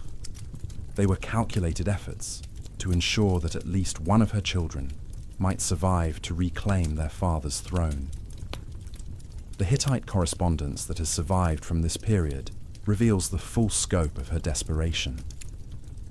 Recent translations of clay tablets discovered in Turkish archaeological sites show that Ankhesenamun wasn't just asking for a husband to legitimize her rule. She was offering to surrender Egyptian territories in exchange for military intervention that might prevent her family's complete destruction. The Hittite king's response to these appeals provides chilling insight into how the ancient world viewed the crisis unfolding in Egypt. He initially agreed to send one of his sons to marry the widowed queen, but then delayed the mission while his advisors debated whether supporting her cause was worth risking war with whoever had murdered Tutankhamun. That hesitation cost Ankhesenamun her life and eliminated Egypt's last hope for avoiding the dynastic catastrophe that followed.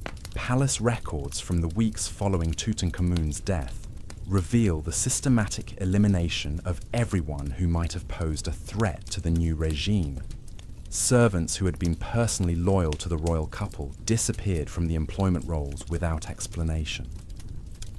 Guards who had shown particular devotion to protecting the pharaoh were reassigned to distant frontier posts where they could be monitored and controlled. Even priests who had participated in private religious ceremonies with the king found themselves transferred to temples far from the capital. The speed and thoroughness of this purge demonstrates that the conspirators had prepared detailed lists of potential opponents well in advance of implementing their coup. This wasn't spontaneous political housecleaning after an unexpected death.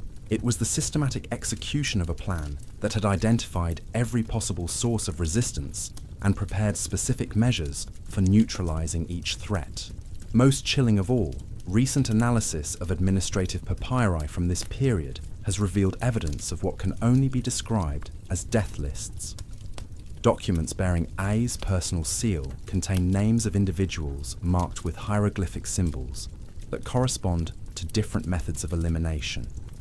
Some were marked for exile, others for demotion to powerless positions, but a significant number were designated for what the texts euphemistically describe as permanent solutions. The young pharaoh's personal servants faced the most immediate danger because they possessed intimate knowledge of his daily routines and recent health problems. Several of these individuals were found mummified in small tombs near Tutankhamun's burial site, their bodies showing signs of violent death that couldn't be explained by natural causes. The conspirators weren't just eliminating witnesses, they were erasing everyone who might someday question the official narrative surrounding their victims' demise. But the most sophisticated aspect of the cover-up involved the manipulation of historical records themselves. Ancient Egyptian scribes maintained detailed daily logs of royal activities, administrative decisions, and court events that served as official chronicles of each pharaoh's reign. These documents were normally preserved in temple archives, where they could be consulted by future rulers and their advisors. However, forensic analysis of papyrus fragments recovered from various archaeological sites has revealed that Tutankhamun's official chronicles were systematically altered after his death. Entries describing his growing independence from his advisors were deleted or modified to emphasize their continuing influence. References to health problems that might suggest poisoning were replaced with descriptions of minor ailments that could be attributed to stress or overwork. Most significantly, the official record was edited to create the impression that Tutankhamun had personally chosen his successors and endorsed the political arrangements that followed his death. Forged documents bearing his seal were inserted into the archives to support claims that he had designated Ay as regent and approved Horemheb's expanded military authority. The technical skill required to execute these forgeries demonstrates the conspiracy's access to the finest scribes and artists in Egypt. Royal seals were reproduced with such accuracy that modern experts needed electron microscopy to detect the subtle differences that revealed their fraudulent nature. Handwriting was mimicked so precisely that only computer analysis of letter formation patterns could distinguish the genuine documents from the fabrications. This level of sophistication required months or even years of preparation by people with unlimited access to palace resources and royal archives. The conspirators weren't just planning a murder. They were orchestrating the complete rewriting of history to ensure that their crime would never be detected by future investigators. The religious dimension of the cover-up was equally elaborate. Ancient Egyptian beliefs about the afterlife required that pharaohs be buried with specific rituals and ceremonial objects that would ensure their successful journey to the realm of the gods. Any deviation from traditional practices might raise questions about the legitimacy of the burial and, by extension, the circumstances surrounding the king's death. The conspirators solved this problem by enlisting the cooperation of high-ranking priests who had been restored to power during Tutankhamun's religious counter-revolution. These religious leaders understood that their own positions depended on maintaining stability within the Egyptian political system, making them natural allies for anyone promising continued support for traditional religious practices. But recent analysis of religious texts found in Tutankhamun's tomb reveals subtle modifications that serve the conspirators' purposes while maintaining the appearance of orthodox Egyptian theology. Prayers that normally emphasize the pharaoh's divine nature were adjusted to include references to the wisdom of his earthly advisors. Spells designed to protect the dead king's spirit in the afterlife were modified to ensure that he would remain peacefully in the realm of the gods, rather than returning to seek vengeance against his killers. These weren't accidental changes or scribal errors. They were carefully calculated alterations designed to provide spiritual insurance against the possibility that their victim's spirit might somehow threaten them from beyond death. The same men who had murdered Egypt's pharaoh were terrified that his divine nature might allow him to strike back at them from the afterlife. The tomb's physical layout reflects these supernatural concerns in ways that weren't fully understood until recent archaeological investigations revealed their true purpose. Multiple barriers between the burial chamber and the outside world weren't just designed to prevent grave robbers from reaching the pharaoh's treasures. They were intended to contain his spirit within the tomb complex, preventing him from escaping to expose his murderous crimes. Magical inscriptions carved into the tomb walls weren't traditional protective spells, blessing the deceased pharaoh's journey to the afterlife. They were binding enchantments designed to keep his spirit trapped within the underground chambers, where it could pose no threat to the living. The golden treasures that surrounded his mummy weren't just burial goods. They were spiritual chains forged from precious metals and blessed by priests to ensure their victims' eternal imprisonment. But the conspirators' fears proved prophetic in ways they never anticipated. The very thoroughness of their efforts to conceal their crime preserved evidence that would eventually expose their guilt to investigators working thousands of years after their deaths. The modifications they made to traditional burial practices created anomalies that modern archaeologists could detect and analyze.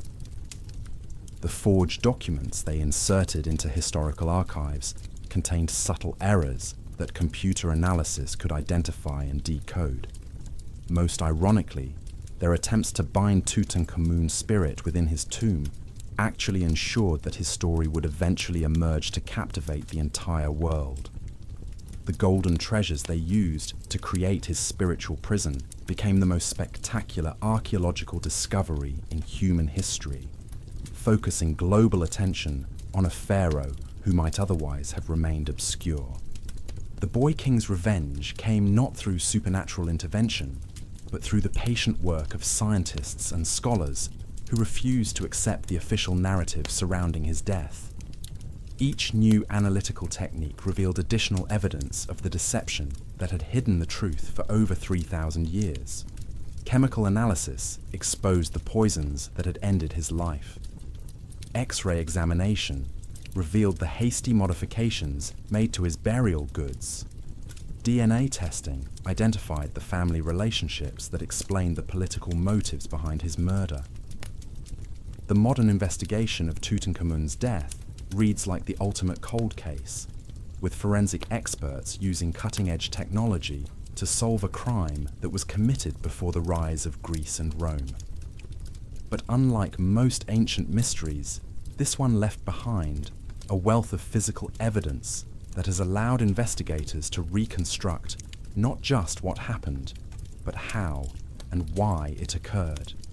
The irony is that the conspirators' success in covering up their crime was so complete that they inadvertently created the perfect time capsule for preserving the evidence of their guilt. The tomb they sealed to hide their victim became a laboratory for exposing their methods. The treasures they arranged to support their false narrative became the tools that modern science used to reveal the truth. Today, visitors to museums around the world can see the golden mask that has become synonymous with ancient Egypt, unaware that they're looking at evidence of political murder. The beautiful artifacts that symbolize the mystery and majesty of pharaonic civilization are actually the remnants of one of history's most sophisticated criminal conspiracies.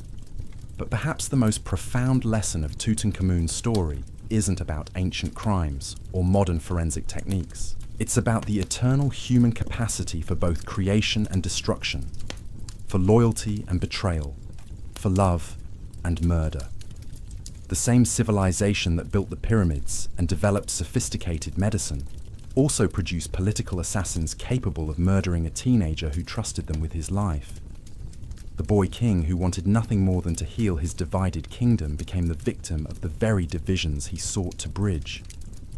His advisors, who should have guided him toward wisdom and strength, instead guided him toward an early grave when his growing independence threatened their control. His story serves as a timeless reminder that power corrupts even the most sacred relationships, and that youth and idealism are no match for experienced treachery.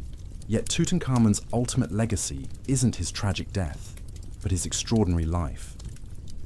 In just 10 years on the throne, he restored stability to a kingdom torn apart by religious revolution, rebuilt Egypt's military strength, and re-established the diplomatic relationships that maintained peace with neighboring powers. His achievements were remarkable for any ruler, let alone one who began his reign as a child and never lived to see his 20th birthday.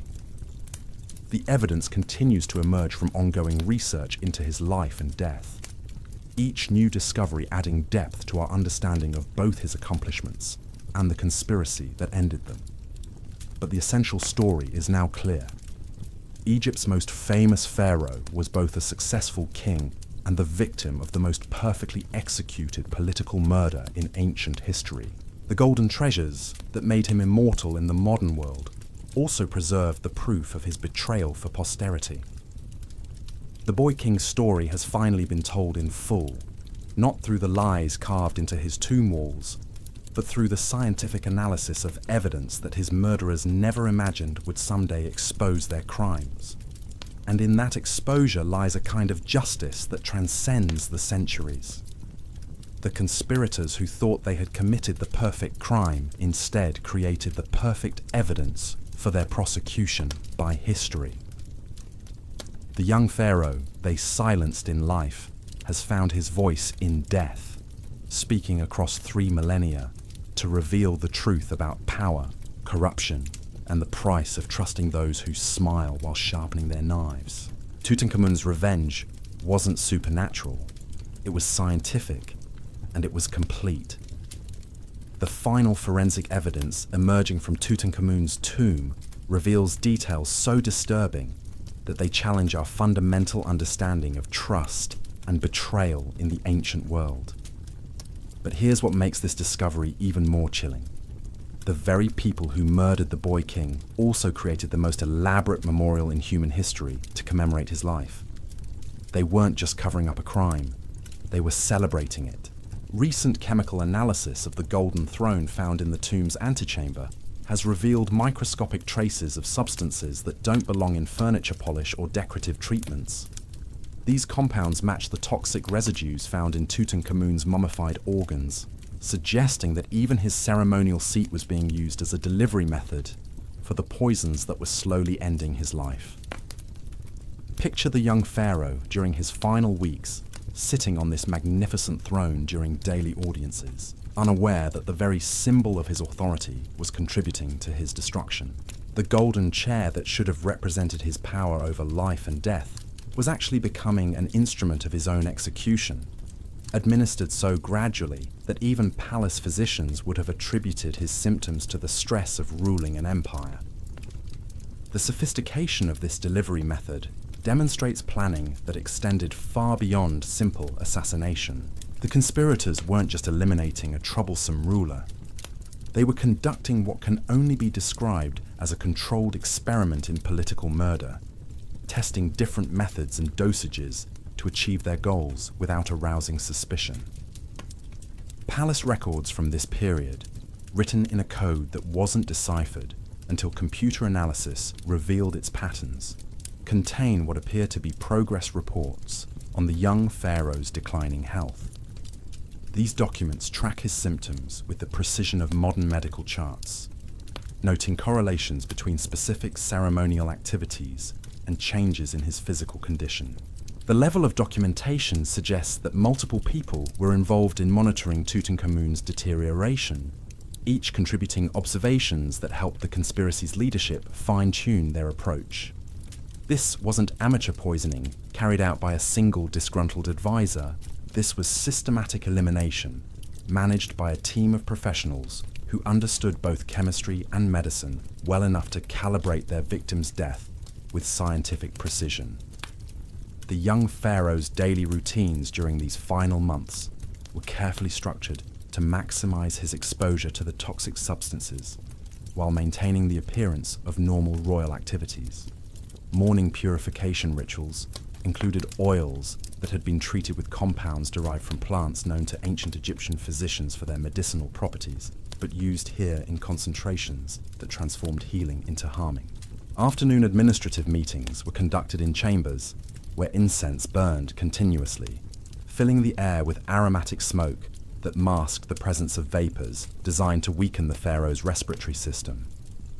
Evening religious ceremonies involved the consumption of specially prepared foods and beverages that contained ingredients calculated to interact with the substances already accumulating in his system.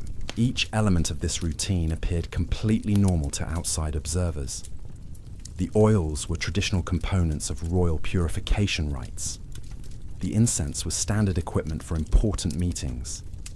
The ceremonial foods were required elements of Egyptian religious practice. Only someone with intimate knowledge of the conspiracy would have recognized that these innocent activities were actually components of an elaborate execution. The psychological toll on Queen Tutankhamun during this period becomes even more tragic when we understand that she was witnessing her husband's systematic murder while being powerless to prevent it. Palace correspondence from these final weeks reveals her growing desperation as she attempted to identify the source of threats she could sense but couldn't prove. Her attempts to arrange alternative food sources for her husband were quietly redirected by kitchen staff whose loyalty belonged to the conspirators. Her efforts to bring in physicians from outside the palace were blocked by administrative procedures that required all medical consultations to be approved by the king's existing healthcare team.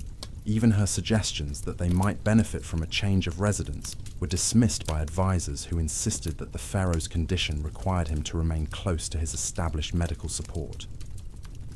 The young queen found herself trapped in a nightmare where every attempt to protect her husband was anticipated and neutralized by people who appeared to be working for his benefit. Her growing paranoia, which palace records describe as unfortunate side effects of her pregnancy, was actually the rational response of someone who had recognized the truth about her situation, but lacked the power to act on her knowledge. The most heartbreaking aspect of her predicament was that her pregnancy made her simultaneously more vulnerable and more valuable to the conspirators. They needed her alive long enough to ensure that her children wouldn't survive to challenge their seizure of power, but they also recognized that her maternal instincts made her the most dangerous potential opponent of their plans. Recent analysis of her personal belongings, found carefully preserved in a sealed chamber adjacent to her husband's burial site, reveals evidence of desperate preparation for scenarios that never came to pass. Hidden compartments in jewelry boxes contained maps of Egypt's southern territories. suggesting that she had planned escape routes that might allow her to reach allies beyond the conspirators' immediate control. Secret pockets sewn into clothing contained precious stones and gold that could have funded resistance efforts or bribed officials who might be willing to switch sides. Most poignantly, several items bore protective inscriptions written in her own hand, prayers asking the gods to preserve her unborn children, even if she herself couldn't be saved. These preparations demonstrate that Anka Seneman understood the full scope of the conspiracy against her family and had developed detailed plans for responding to various crisis scenarios. Her tragedy wasn't ignorance of the dangers she faced, but the systematic elimination of every option she identified for protecting herself and her children. The palace workshops during this period were creating burial goods with an urgency that would have been impossible to conceal from experienced craftsmen. Recent interviews with descendants of families who worked on Tutankhamun's funeral preparations have preserved oral traditions describing the unusual conditions under which their ancestors labored. These accounts describe craftsmen being sequestered in secure facilities, where they worked around the clock on projects whose purposes weren't explained to them. Master artisans, who normally took months to complete their finest work, were given days to finish items that would become centerpieces of the most spectacular burial in Egyptian history. The psychological pressure on these workers must have been enormous. They were creating objects of incredible beauty, while knowing that their accelerated schedules meant they couldn't achieve the perfection that their professional standards demanded. The evidence of this stress is visible in the finished products, where subtle flaws and shortcuts reveal the human cost of the conspirators' impossible deadlines. Most disturbing of all, several craftsmen who worked on the burial goods died under mysterious circumstances shortly after completing their assignments. Official records attribute these deaths to various accidents and illnesses, but the timing suggests that the conspiracy's leadership was eliminating anyone who might someday question why royal burial preparations had been completed with such unprecedented haste. The tomb's location itself tells a story of last-minute changes that contradict every official account of its selection and preparation. Ground-penetrating radar surveys have revealed that the burial site was originally intended for someone else entirely, with architectural features and decorative elements that were hastily modified to accommodate Tutankhamun's remains. The original occupant of this tomb appears to have been a high-ranking official whose own burial preparations were interrupted and redirected to make room for the pharaoh's hasty interment. Chemical analysis of plaster samples from different areas of the tomb reveals that some sections were sealed weeks before others, suggesting that work proceeded in stages as political circumstances changed. The speed with which this tomb was adapted for royal use required techniques that violated traditional Egyptian burial customs. Sacred inscriptions were carved with shortcuts that compromised their religious effectiveness. Decorative elements were painted using pigments that hadn't been properly prepared according to ancient formulas. Even the tomb's orientation was adjusted in ways that disrupted its alignment with astronomical features considered essential for the pharaoh's journey to the afterlife. These compromises weren't just practical accommodations to time pressure. They were evidence that the people managing Tutankhamun's burial were more concerned with concealing their crime than with ensuring his spiritual well-being. The same individuals who had murdered him were now cutting corners on his eternal salvation to protect their own temporal interests. The international implications of the conspiracy extended far beyond Egypt's borders, as evidenced by diplomatic correspondence discovered in archives throughout the ancient world. Foreign rulers who had maintained careful relationships with Tutankhamun's government suddenly found themselves dealing with new leadership whose priorities and policies represented dramatic departures from previous Egyptian positions. Hittite records describe the confusion that followed reports of the young pharaoh's death, as diplomats struggled to understand whether the succession represented continuity or revolution in Egyptian foreign policy. Syrian governors who had negotiated treaties with Tutankhamun's representatives discovered that their agreements might no longer be honored by his successors. Most significantly, Nubian leaders who had maintained peaceful relationships with Egypt during the boy king's reign began preparing for military conflicts that they correctly anticipated would follow his death. Their intelligence networks had detected the political instability that preceded Tutankhamun's murder, allowing them to position forces for campaigns that began within months of his burial. The economic disruption caused by the succession crisis was equally severe, as trade networks that depended on political stability collapsed when merchants could no longer predict which officials would have authority to honor contracts and resolve disputes. Gold mines that had operated under royal supervision were